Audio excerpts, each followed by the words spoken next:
Hola, queridos oyentes. Bienvenidos a este nuevo programa de Firmes en la Verdad. Hoy tenemos nada menos que al otro lado del charco, porque es alguien que reside en Los Ángeles, California, y se llama Cristian Huerta. Cristian, ¿no? El nombre es español, bueno, él es mexicano, pero reside allí desde hace tiempo.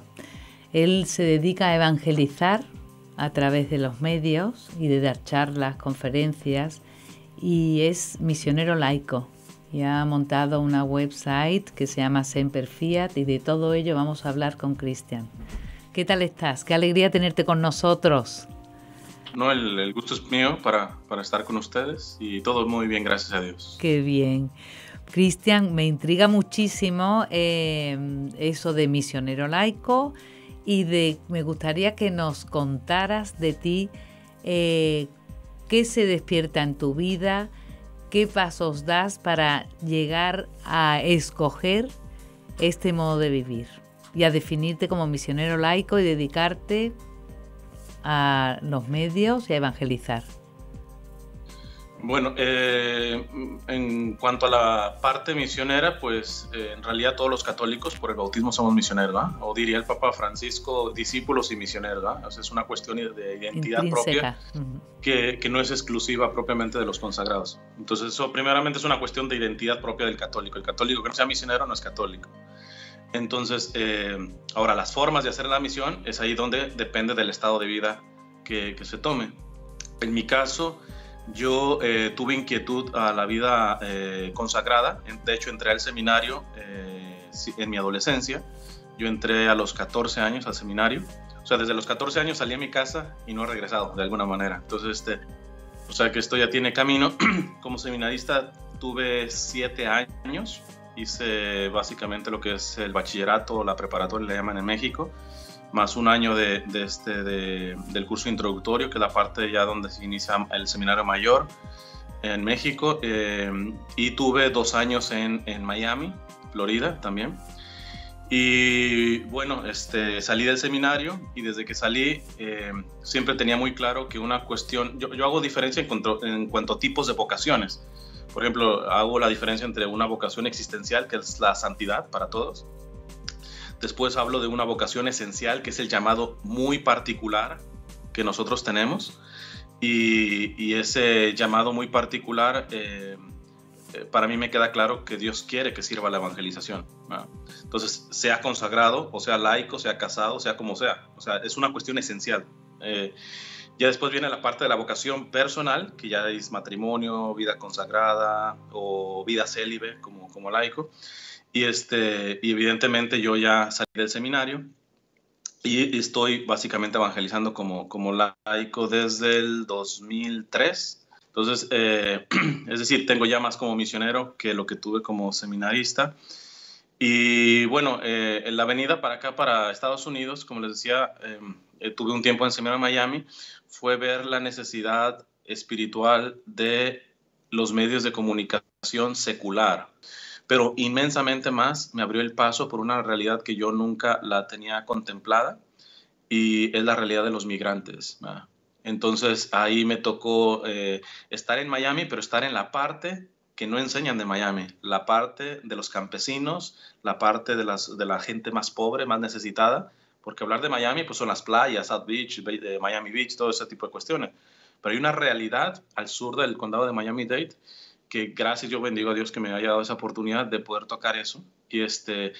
Y sin quitar lo otro, me ha dado oportunidades de poder dar la mano a la gente dentro de los medios de comunicación seculares, pero sin dejar esta opción que la iglesia la tiene como prioritaria, porque la iglesia dice que la opción por los pobres es una opción preferencial.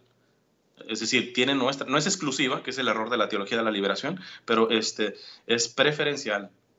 Primero los pobres, la iglesia lo menciona. Entonces, y a veces uno ve la conexión. Por ejemplo, cuento una experiencia dentro del modelaje y todo esto. Me hice amigo de una diseñadora de ropa y la fui acompañando y todo esto. Yo no soy proselitista. Bueno, el católico no tiene que ser proselitista. Como dice el Papa Benedicto, la fe tiene que ser por atracción.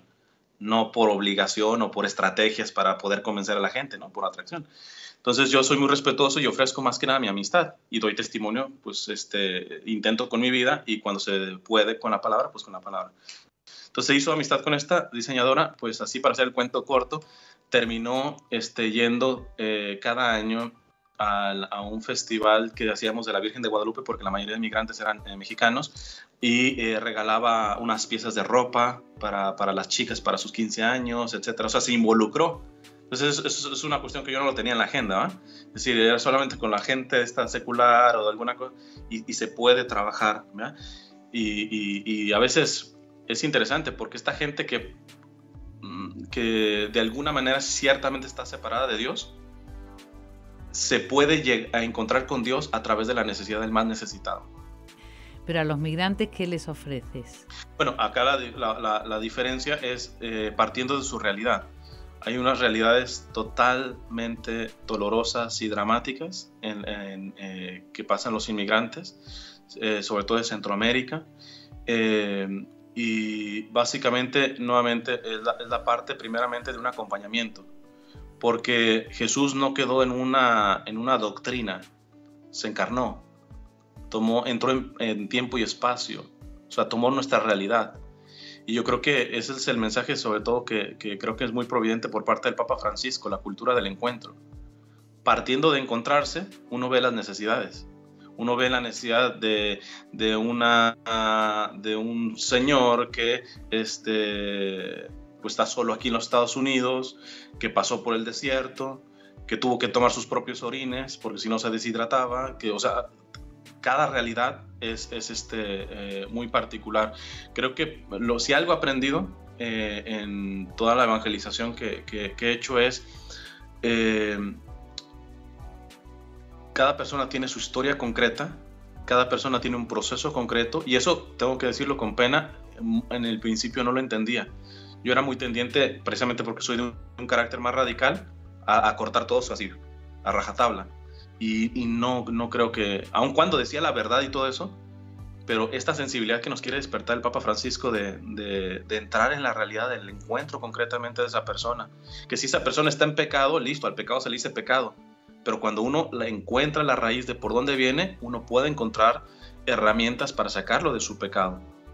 Porque no va a salir muchas veces del pecado simplemente diciéndole, tú estás en pecado, debes dejar tu pecado, pero es el primero que él quisiera dejarlo.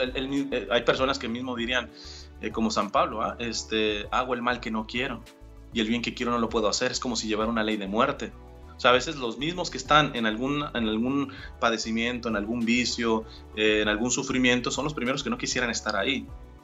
Pero solamente escuchan, ya tú puedes salir de eso o deja esto, de todo. Entonces, yo siempre generalmente le digo, porque a veces uno encuentra gente, por ejemplo, con los migrantes, heridas tan fuertes. 7 de 10 mujeres que pasan la frontera son violadas. Y ellas lo saben. Entonces, es decir, asumamos lo que es la experiencia de una mujer que sale de su país por amenazas de violencia, por hambre, por tantas cosas, y para acabarla, sabe que hay un 70% de que la vayan a violar en la frontera. O sea, las heridas que traen esas mujeres como tal, muy posiblemente, si Dios no obra un milagro, nunca van a sanar. Pero, aquí viene, yo les digo, no se preocupen tanto por quedar sanas, sino por estar dando la pelea. Que el Señor las encuentre. Entonces tú, por ejemplo, perdona, porque es que para hacernos una idea, tú te vas de misionero laico, pero tú solo, o vives con algún misionero laico, o tienes un director, o esto todo vas haciendo lo que a ti te va suscitando tu oración o el Espíritu Santo, y cuándo empiezas a montar todo lo de los medios. Sí, no, yo no estoy, desde que salí del seminario, no estoy dentro de una congregación, un movimiento. Siempre he tenido mi tutor espiritual, que es el que evidentemente me guía, y siempre me adhiero evidentemente a la diócesis en la que me encuentro, en este sentido aquí la Arquidiócesis de Los Ángeles, ¿verdad? Que es lo mínimo que uno tendría que hacer. Pero ciertamente tengo ciertos carismas que Dios me ha dado, que a veces yo ni mismo los entiendo, que no entran dentro de un aspecto burocrático o de un organigrama como tal, ¿va? Entonces, y eso evidentemente muchas veces me ha cerrado puertas, muchas veces me ha hecho las cosas un poco más complicadas, pero es como Dios, entiendo que me está pidiendo trabajar. En el caso de los medios, al menos ya de evangelización que tengo, sobre todo Semper Fiat, todo eso, yo comencé primero por YouTube. Yo empecé en YouTube antes de que YouTube fuera de Google, o sea, empecé cuando YouTube no era nada. Y abrí un canal vi una realidad de ateos y empezaba a debatir con ateos yo. Era bastante interesante ese tiempo. Después cerré, con muchos suscriptores, cerré mi canal. La razón sí la dejo en privado porque en privado tiene su fruto. Pero cuando cierro ese primer canal, es ahí donde veo que había yo separado un domain, una dirección electrónica, hace tiempo, que era de Semper Fiat, que significa siempre hágase. La intención es de siempre hágase la voluntad de Dios, ¿no? Entonces, dije, pues bueno, ahí lo tengo desde hace rato, déjame montar, ahora que cerré mi canal de YouTube, empiezo a montar un website con artículos, alguna cuestión, y ahí arranca. Ya después reabrí nuevamente mis redes sociales, y se duplicaron. El objetivo de tus redes, el objetivo de tus redes sociales en Semper Fiat, ¿cuál es? Es evangelizar como tal, es ofrecer material material de evangelización. Sí, material de evangelización, nada más que yo les digo explícita e implícita, porque por ejemplo se pueden encontrar un video donde hago un comentario sobre una realidad del fútbol, pero no es una cuestión de afición, sino es rescatar los valores éticos del deporte. De hecho, el Vaticano hace unos meses sacó el primer documento sobre el deporte, ¿no? La Congregación para la Cultura lo sacó. ¿Por qué? Porque hay realidades que la Iglesia necesita retomar, esta enculturación del Evangelio que hablaba Juan Pablo II, ¿eh? Entonces, sé que a algunos no les agrada esa parte, quisieran solamente que fuera evangelización explícita, pero en mi caso no. O sea, pueden encontrar material de evangelización explícita o implícita, ¿no? Muy bien. ¿Y tienes muchos visitantes? ¿Qué público te visitan? ¿De qué edades? No, yo tengo bastante, pero esa es la parte de la providencia, porque cuando abrí nuevamente mis redes sociales se triplicaron, o sea, muy, muy rápidas las cosas. Entonces esto yo veo un trabajo propiamente de Dios. A mí no me gusta hacer como tipo de marketing, ni siquiera, por ejemplo, esto por una cuestión de ética mía, no monetizo mis videos. Yo no quiero que salga una publicidad que sea contraria al material que estoy dando. Eso evidentemente me hace vivir en una pobreza. Yo no cobro absolutamente ni por las charlas. ¿Y de qué vives? De la providencia, absolutamente. Fíjate. Es providencia, absolutamente. Porque que también dice el Evangelio, y yo lo he visto, o sea, si yo doy un pan, generalmente la providencia me manda 3 cuando doy, pero muchas veces no llega nada.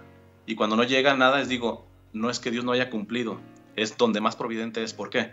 Porque si el evangelizador, su meta es asemejarse a Jesús, cuando Jesús no es providente en cuanto que le regresa el pan necesario, sino lo deja en pobreza, le da el privilegio de pasar por la pobreza que él mismo pasó. Y eso es más privilegio que el tener pan, ¿va? O sea, el pasar por aquello de Jesús que dice, el Hijo del Hombre no tiene ni dónde reclinar la cabeza. Eso es más providencia que el Señor nos dé pan, vestido, sustento, casa, lo que sea.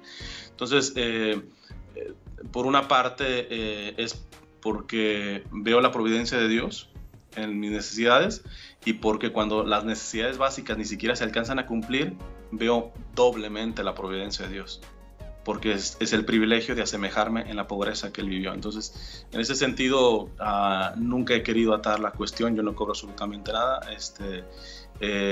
ni cuando doy charlas y llevo material, mis CDs, ni siquiera mis CDs se venden. Hay personas que dan un día tuyo, por ejemplo, tú te impones un horario de trabajo, vas a la Eucaristía ¿Has ido a un sitio o cambias? Sí, eso es mis horarios son muy flexibles, porque, por ejemplo, acabo de estar como 3 semanas en el norte de California dando algunas charlas, sobre todo con las comunidades más necesitadas, porque es otra realidad que desafortunadamente, a mí me duele esa realidad de que hay comunidades necesitadas en donde no pueden llevar a un predicador, a un cantante católico, primero porque algunos tienen tarifa. Segundo, porque a los que no tienen tarifa piden donación, pero hay comunidades tan pobres que ni donación pueden dar. Y tercero, bueno, mínimo el evangelizador ahora no quiere perder, mínimo que me paguen los gastos. Y entonces yo digo, ¿dónde están? Ustedes están en España, ¿dónde están los misioneros españoles que llegaron a América y verdaderamente se la pasaron de pérdida en pérdida? O sea, esa era evangelización. No pedían ni viáticos, llegaban, o sea, hay una carta hermosísima del principal de los franciscanos en España que les dice a los misioneros, les dice, cuando los manda a México, vayan y sépanlo, que sin nada absolutamente, y sépanlo, que si en el camino se los come una fiera, han evangelizado ya, dejándose comer, ¿verdad? Entonces, yo creo que yo he visto en la evangelización que hoy se ata mucho tanto a los medios, aquí sí se puede, pero ¿cómo voy a evangelizar y todo eso? Pues muchas veces así, con la pobreza.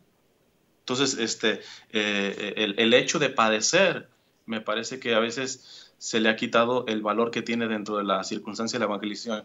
Yo le digo a la gente, mi evangelización es más efectiva por lo que ustedes no ven, por los que ustedes saben, por los que ustedes no saben que yo padezco en el secreto. Yo no tengo tanta confianza en la calidad que me dio de hablar o en mi conocimiento teológico y todo eso. Eso hará sin duda algún bien. Pero sin duda, absolutamente, yo creo que lo que está en privado, en lo oculto, es verdaderamente lo que da el fruto en la evangelización. Y en eso entra la bellísima dama pobreza. Y otra cosa, tu formación.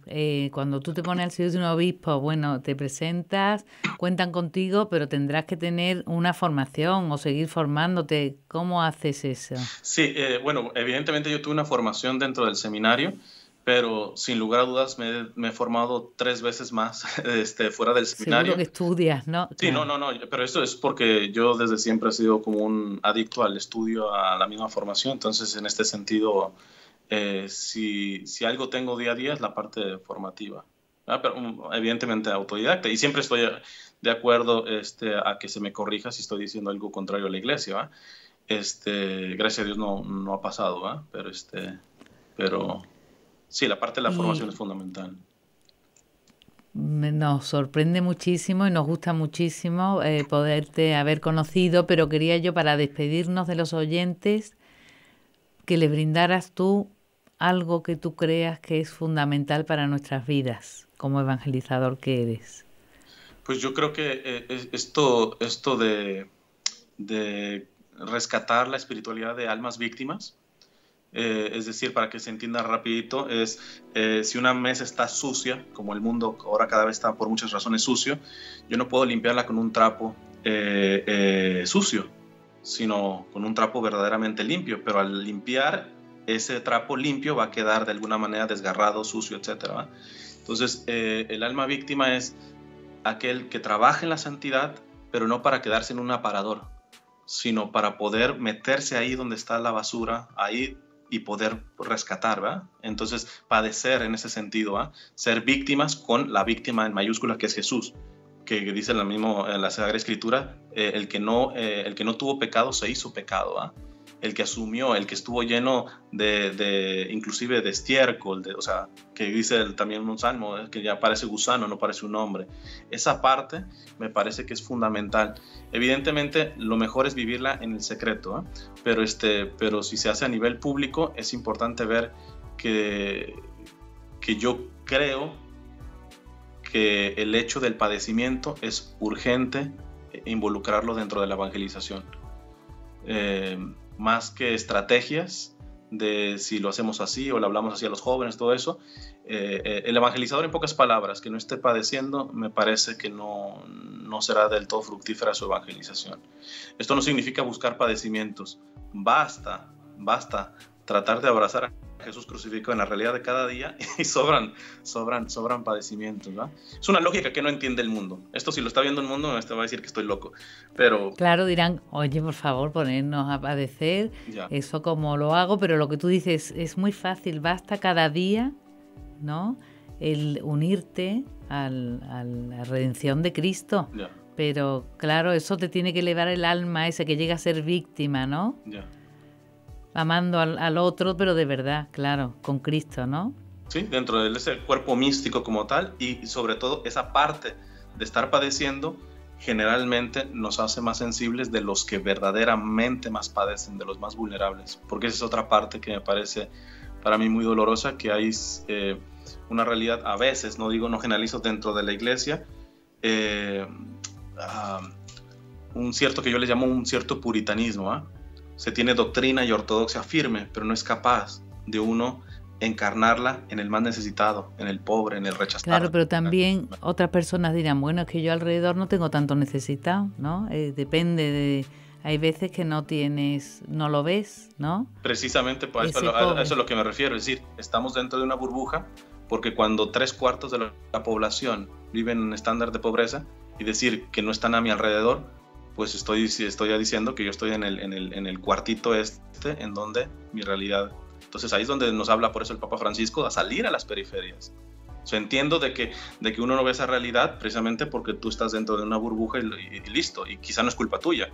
Pero es ahí donde nosotros tenemos que salir. El problema es que a veces cuando salimos, por ejemplo, yo confronto muchas veces por la realidad de los migrantes, ya no a gente secular, a católicos, que no, los indocumentados, los ilegales, y le dan más peso a la mentada soberanía nacional que al aspecto de la caridad y la misericordia. Entonces yo les digo, y a veces me dicen, pero tú eres muy fuerte en eso. Yo le digo, mira, le pido a Dios que por medicinal te deje pasar el 10% de lo que ha pasado a esa persona. Porque decir el 100% sería odiarte. El 10%, cuando toques tierra de los padecimientos que ha pasado a esa persona, se ven las cosas de diferente manera, totalmente diferente manera. Entonces, a veces esa es la parte por eso el Papa también dice que la iglesia no es un tipo de altruismo o de una ONG. Una ONG, yo puedo ir a darle comida a los pobres en África e irme después a mi casa y a mis lujos y vivir como se me pega la gana. ¿Y a la ONU le ofende eso? No. Yo les ayudé a darle comida a los pobrecitos. La caridad católica es diferente. Yo voy y veo la necesidad de mi hermano y le doy eso, y cuando regreso empiezo a simplificar mi vida, porque veo que vivo con cosas de más. Porque yo no puedo dejar a mi hermano nada más ahí con la tranquilidad de mi conciencia de que le di un pan. Yo me llevo a mi hermano dentro de mí, porque somos un cuerpo místico. Y dice San Pablo que si sufre la mano tendrá que sufrir todo el cuerpo. Y entonces ahí nos empezamos a simplificar, ¿no? En una vida más sencilla, en una vida que hasta la sencillez nos ayuda hasta a nivel espiritual, ¿no? Porque a veces lo que nos estorba del crecimiento en la santidad es verdaderamente o el materialismo o tantas distracciones que tenemos, ¿no? Entonces ahí el tocar la carne de mi hermano herida, como dice el Papa Francisco, y hacerla mía como tal, me despierta tantas áreas de maduración a nivel pastoral, espiritual, personal, de la propia santidad, y afecta positivamente al aspecto económico, político, etc. Por algo Jesús nos dijo que en el hambriento, en el sediento, en el migrante, en el enfermo, en el preso, ahí está Él. Ahí está Él. Y además creo que es profético el hecho de que Papa Francisco haga tanta referencia a esto, porque esto sí es apreciación personal. Yo creo que viene un golpe fuerte para la humanidad. Creo que estamos llegando a límites de indiferencia, de maldad, de pecado grandísimas, dentro y fuera de la iglesia, y que por misericordia Dios va a dar el manotazo pronto. Y ese manotazo va a exigir que hayamos aprendido a vivir con una santa simplicidad. Porque si estamos agarrados de cosas que no son esenciales, vamos a sufrir bastante cuando Dios dé ese manotazo. Yo estoy convencido de eso, ¿eh? Entonces, pero bueno, ojalá que lo dé pronto porque lo necesitamos. ¿Y el miedo? ¿No tienes miedo al manotazo? No tenemos que tener al miedo. Contrario, yo lo pido, yo quisiera. ¿Por qué? Porque miedo es seguir ciegos, miedo es seguir haciendo de nosotros un Dios, ¿no? Que esto lo advirtió Juan Pablo II. Juan Pablo II dijo, el ser humano puede construir una sociedad sin Dios, pero esa sociedad se irá tarde o temprano en contra del propio ser humano. El problema es que, como dice Benedicto XVI, hay una apostasía explícita, que es la que vemos. De hecho, ayer en una red social vi a una española que publicaba su certificado de que salió de la Iglesia Católica, que ya la parroquia le dio, de que dejó la apostasía. Entonces yo le explicaba, digo, bueno, eso es burocrático, ¿verdad? Porque el bautismo ni con jabón se te quita, o sea, eso imprime carácter, ¿verdad? Pero bueno, entonces, pero esa es la apostasía explícita. A mí la que me preocupa, la que le preocupaba más a Benedicto XVI, que es la apostasía implícita. Hay muchos que decimos creer en Dios, pero en la práctica hemos ya apostatado. En la práctica agarramos la doctrina, la liturgia o lo que sea, elementos religiosos como tal, para construir nuestra propia seguridad, porque lo que nos interesa es estar tranquilos de nuestra conciencia, creernos que nosotros somos los buenos del planeta, los santos. Entonces, esa soberbia muy propia de la parábola del publicano y el fariseo, también necesita un manotazo. Entonces, el manotazo nos va a despertar. El manotazo nos va a despertar y cerramos ya porque se nos va el tiempo. Ya. Algo de aliento, a ver, algo para ponerse en camino. Mientras el manotazo viene o no, ¿cómo lo podés? Yo creo que el aliento es saber que ese manotazo viene de Dios y que Dios es Padre. Es decir, es un manotazo amoroso. Entonces, sé que a veces da un poco de temor todo este tipo de cuestiones, pero al que le da temor es porque no ha descubierto que Dios es Padre. Entonces, al que sabe que es Padre, sabe que tanto las caricias como los manotazos de Dios son amor puro, ¿eh? Son amor puro. Y sin más nos despedimos porque se nos acaba el tiempo. Nos da mucha pena, pero ya es limitado. Hasta el próximo programa. Gracias.